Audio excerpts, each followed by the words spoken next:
Et à 7h19 sur Europe 1, l'édito éco, c'est avec Agnès Verdier-Molinier. Bonjour Agnès. Bonjour Dimitri, bonjour à tous. Alors on a les textes du budget pour 2026, faut y aller, hein. C'est quand même touffu. Mais vous y voyez plus clair sur ce qui va se passer sur les dépenses publiques, vous nous dites que ça n'est pas très rassurant. Ah non Dimitri, c'est pas rassurant du tout. Le Haut Conseil des finances publiques a refait ses comptes. Entre 2024 et 2025, il nous dit quoi ? Il nous dit qu'il y a eu 0 € d'économie entre 25 et 24 et 24 milliards de hausse d'impôts.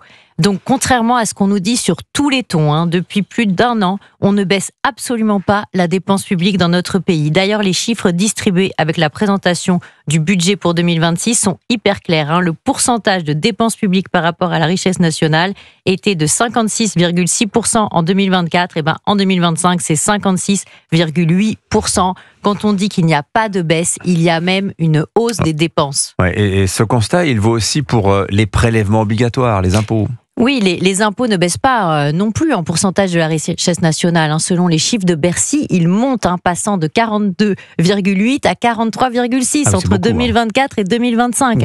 Et en 2026, ils vont continuer de monter par rapport au PIB, par rapport à la richesse nationale, pour atteindre 43,9%.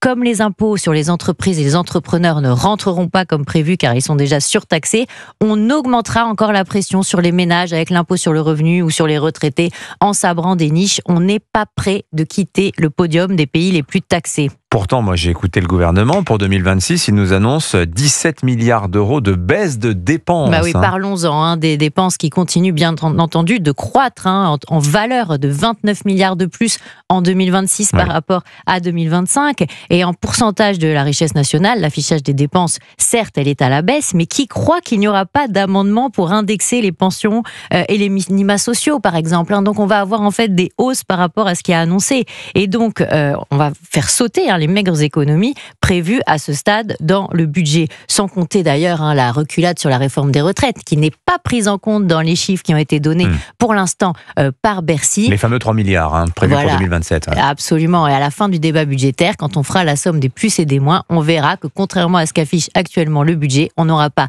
une baisse des dépenses publiques par rapport à la richesse nationale, mais une hausse. C'est exactement ce qui s'est passé entre 24 et 25. Ils avaient dit que ça allait baisser, c'est monté.